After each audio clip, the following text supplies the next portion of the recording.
거대한 야자수가 울창했던 낙원에서 사람이 사람을 먹는 섬이 됐습니다. 인구 3만 명이 111명이 될 때까지 대체 무슨 일이 있었던 걸까요? 태평양 한가운데 가장 가까운 땅에서 3,200km나 떨어진 작은 섬. 이 섬의 원주민들은 887개의 거대한 석상을 세울 만큼 대단한 문명을 만들었습니다. 자, 여기서 핵심인데요. 이 석상들은 전부 바다를 등지고 내륙을 바라보고 있어요. 그들에게 이 섬은 세상의 전부였거든요. 그리고 이 작은 세상에서 벌어진 일은 지금 지구에서 벌어지고 있는 일과 소름 돋을 만큼 닮아 있습니다. 태평양 한가운데에 섬이 하나 있습니다. 칠레 본토에서 서쪽으로 3,700km. 가장 가까운 사람 사는 땅까지도 3,200km가 넘어요. 서울에서 방콕보다 먼 거리에 아무것도 없이 바다만 있는 거예요. 거기에 제주도의 11분의 1밖에 안 되는 작은 땅이 떠 있습니다. 원래 이름은 라파누이, 큰 섬이라는 뜻인데 이 사람들한테는 세상의 전부였습니다. 약 1200년 전 폴리네시아인들이 이 섬에 도착했습니다. 태평양 섬들을 개척하던 해양민족이었어요. 전설에 따르면 족장 호투마투아가 카누 두 척에 50여 명을 태우고 왔다고 해요. 바다 위에서 몇 주를 떠돌다가 이 섬을 발견했습니다. 그리고 도착해서 본 풍경이 진짜 낙원이었어요. 높이 24m짜리 거대한 야자수가 섬 전체를 빽빽하게 덮고 있었거든요. 줄기 굵기만 약 1.5m예요. 어른 2명이 팔 벌려야 겨우 감싸는 크기죠. 기후는 따뜻하고 습해서 농사짓기 딱 좋았고 바다에는 물고기가 넘쳤습니다. 이 야자수로 카누를 만들어서 바다에 나가 고래 사냥까지 했어요. 인구는 폭발적으로 늘었습니다. 1500년대쯤 되면 18,000명까지 불어나요. 이 작은 섬에서요. 지배층인 하레파의 앙가가 위에 있고 평민들이 한 가구에 5명에서 15명씩 모여 살았어요. 독자적인 문자까지 만들었는데 아직도 해독이 안 되는 롱고롱고라는 상형 문자입니다. 자, 이게 진짜 핵심인데요. 이 사람들은 887개의 모아이 석상을 세웠습니다. 이게 사실 상당히 대단한 거예요. 철도도 없고 말이나 소 같은 대형 동물도 없이 오직 사람 손만으로 수십 톤짜리 돌을 깎아서 옮겼어요. 해안가에 세워진 석상들은 전부 바다를 등지고 내륙을 바라보고 있습니다. 바다 너머 세상이 아니라 자기 마을 사람들을 향하고 있는 거죠. 조상의 힘으로 마을을 지켜주는 수호신이었어요. 그런데 이 번성의 끝에는 아무도 예상 못한 결말이 기다리고 있었습니다. 번성의 씨앗이 동시에 몰락의 씨앗이었거든요. 자, 이제 모아이 석상 이야기를 해볼게요. 석상은 섬 동쪽 라노라라쿠 화산에서 만들어졌습니다. 화산재가 굳어서 된 응회암이라는 돌인데 단단하면서도 깎기 쉬워서 석상 재료로 딱이었어요. 문제는 이걸 해안가까지 옮기는 거예요. 수십 톤짜리 돌덩이를 나무 굴림대 위에 올려서 굴리거나 새끼줄로 묶어서 좌우로 흔들며 걸어가도 옮겼어요. 어느 쪽이든 거대한 나무가 대량으로 필요했습니다. 근데 나무가 필요한 건 석상뿐이 아니었어요. 인구가 늘면 농경지를 넓혀야 하니까 숲을 밀어야 했고 밥을 해 먹으려면 땔감이 필요했어요. 바다에 나가 고기를 잡으려면 카누도 만들어야 했고요. 전부 나무예요. 섬의 모든 생존 활동이 나무를 깎아먹고 있었습니다. 이게 진짜 웃긴 부분인데요. 자원이 줄어들수록 석상은 오히려 더 커졌어요. 완성된 석상 중 가장 큰 게 약 10m예요. 그런데 채석장에 버려진 미완성 석상은 21.6m에 270톤이 넘습니다. 아파트 7층 높이짜리 돌덩이를 깎고 있었던 거예요. 나무가 사라지고 있는데요. 왜 이랬냐면 지배층끼리 경쟁이 붙었거든요. 원래 조상을 기리는 의미였던 석상이 권력 과시용으로 변질됐습니다. 비유하자면 지금 당장 불나는 집에서 소파 배치나 신경 쓰는 거랑 비슷한 거예요. 나무를 더 빠르게 죽인 공범도 있었어요. 폴리네시아 주예요.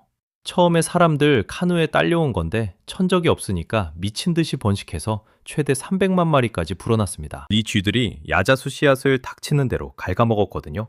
사람은 위에서 나무를 베고 쥐는 밑에서 씨앗을 없애니까 숲이 재생될 수가 없었어요. 1650년쯤 되면 꽃가루 기록에서 야자수 흔적이 완전히 사라집니다. 높이 24m짜리 거대한 야자수가 멸종한 거예요. 나무가 없으니 토양이 쓸려나가서 사막화가 시작됐고 동식물도 사라졌어요. 카누를 만들 나무가 없으니 바다에 나갈 수도 없었습니다. 고기잡이가 불가능해진 거죠.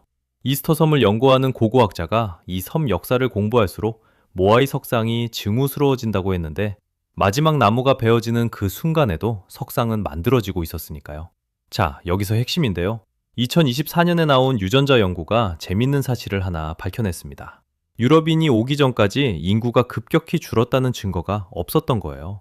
그러니까 나무가 다 사라져도 사람들은 어떻게든 버텼다는 뜻이에요.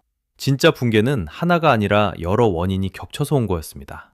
그리고 식량이 완전히 바닥나자 정말 끔찍한 일이 시작됩니다. 자, 여기서부터 진짜 무서운 이야기가 시작됩니다. 이스터섬 사람들이 가장 심한 욕설로 했던 말이 뭔지 아세요? 나무가 전부 사라지고 식량이 완전히 바닥나면 사람들이 어떻게 변하는지. 이스터섬이 그걸 적나라하게 보여줬어요. 솔직히 여기서부터는 듣기 불편할 수 있어요. 이 엄마의 살을 씹어먹겠다. 이게 이스터섬에서 상대방한테 할 수 있는 가장 모욕적인 욕이었습니다. 잠깐 생각해보세요. 욕설 안에 식인이 녹아들어 있다는 거잖아요. 그 정도면 식인이 얼마나 보편적이었는지 감이 오죠. 그리고 이건 말만 그런 게 아니에요. 실제로 쓰레기 더미에서 사람 뼈가 발견됐어요.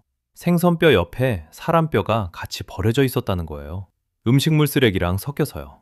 더 이상 바다에서 고기를 잡을 카누도 없고 숲에서 열매를 따올 수도 없으니까 사람이 사람을 잡아먹기 시작했습니다. 근데 식인만으로 끝이 아니에요. 당연히 부족끼리 전쟁이 터졌어요. 남은 자원을 차지하려고요. 그리고 전쟁에서 가장 잔인한 공격 방법이 뭐였냐면 상대 부족의 모아이 석상을 쓰러뜨리는 거였어요. 석상은 곧 조상입니다. 그걸 엎어버린다는 건 네 조상의 얼굴을 짓밟겠다는 뜻이에요. 가장 치욕적인 복수였던 거죠. 그렇게 해안가를 수백 년간 묵묵히 지키던 석상들이 하나둘 얼굴부터 땅에 처박혔습니다. 한때 자부심의 상징이었던 것들이요. 결국 기존 체제가 완전히 무너졌어요. 왕과 귀족 계급이 쿠데타로 전복됐습니다. 생각해보면 당연하죠. 나무를 전부 베어가면서 거대한 석상이나 세우던 지배층을 누가 믿고 따르겠어요. 섬을 이 지경으로 만든 사람들인데요. 그리고 완전히 새로운 체제가 등장했습니다. 마케마케라는 새로운 신을 중심으로 한 종교가 생겼는데 여기서 탕가 타마노라는 의식이 나와요. 우리말로 하면 새인간 의식이에요. 자, 여기서 핵심인데요. 매년 각 부족이 대표를 한 명씩 내보냈습니다. 이 대표들이 먼저 라노카우 화산, 오롱고 절벽에서 200m를 타고 내려가요. 아래에 도착하면 끝이 아니에요. 상어가 우글거리는 바다를 1.5km 수영해서 모투누이라는 작은 섬까지 건너가야 했어요. 거기서 마누타라라는 바다새의 첫 번째 알을 찾아와야 하는 거예요. 가장 먼저 그 알을 들고 돌아온 사람의 부족이 1년 동안 섬 전체를 다스렸습니다. 지금으로 치면 선거 대신 목숨 건 수영 경기로 대통령을 뽑는 거죠.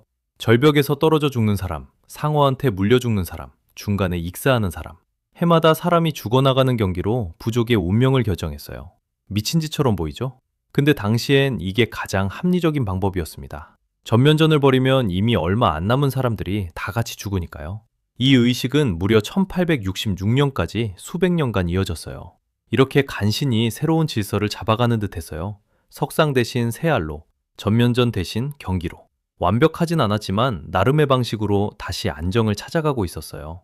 그런데 이 불행은 여기서 끝이 아니었습니다. 바깥 세상이 이 섬을 발견했거든요.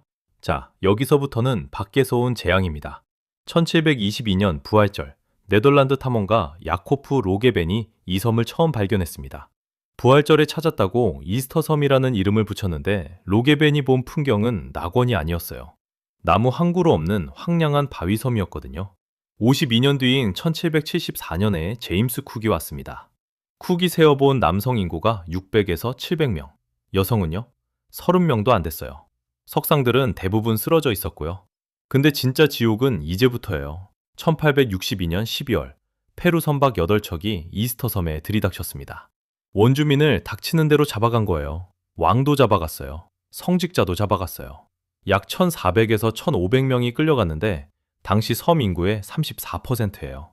이게 체감이 안 될 수 있으니까 서울로 바꿔볼게요. 서울 인구 약 930만 명 기준으로 34%면 300만 명이에요. 300만 명이 하룻밤에 사라지는 겁니다. 끌려간 사람들은 페루 구아노 광산으로 보내졌어요. 구아노가 뭐냐면 새 배설물이 쌓여서 만들어진 비료 원료예요. 그걸 맨몸으로 캐내는 일을 시킨 거예요. 납치된 사람의 90%가 2년 안에 죽었습니다. 국제사회가 뒤늦게 문제를 제기했고 귀환 시도가 이루어졌어요. 배에 470명을 태웠어요. 근데 이스터섬에 도착했을 때 살아있던 사람은 15명이었어요. 그리고 이 15명이 천연두를 갖고 들어온 겁니다. 면역이 전혀 없던 섬 사람들 사이로 전염병이 퍼지면서 추가로 약 1,000명이 죽었어요. 1867년에는 결핵까지 돌았습니다. 남아있던 1,200명 중 300명이 또 죽었어요. 자, 여기서 핵심인데요. 1877년 이스터섬에 남은 사람은 딱 111명이었습니다. 3만 명이 살던 섬에 111명, 문명이 통째로 지워진 겁니다. 그리고 이 이야기는 아직 끝나지 않았어요. 지금 이 섬에서 여전히 일어나고 있는 일이 있거든요. 자, 그래서 지금 이스터 섬은 어떻게 됐을까요?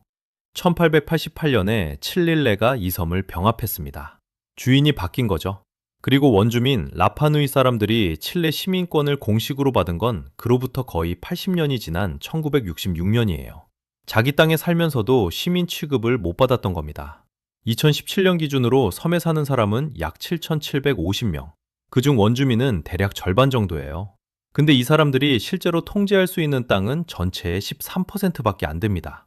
조상들의 섬인데 나머지 87%는 전부 남의 땅인 거죠. 관광객은 코로나 전 기준으로 매년 10만 명 넘게 왔는데 그 수익 대부분은 칠레 본토로 빠져나가고요. 근데 이 사람들이 가만히 있냐? 아니에요.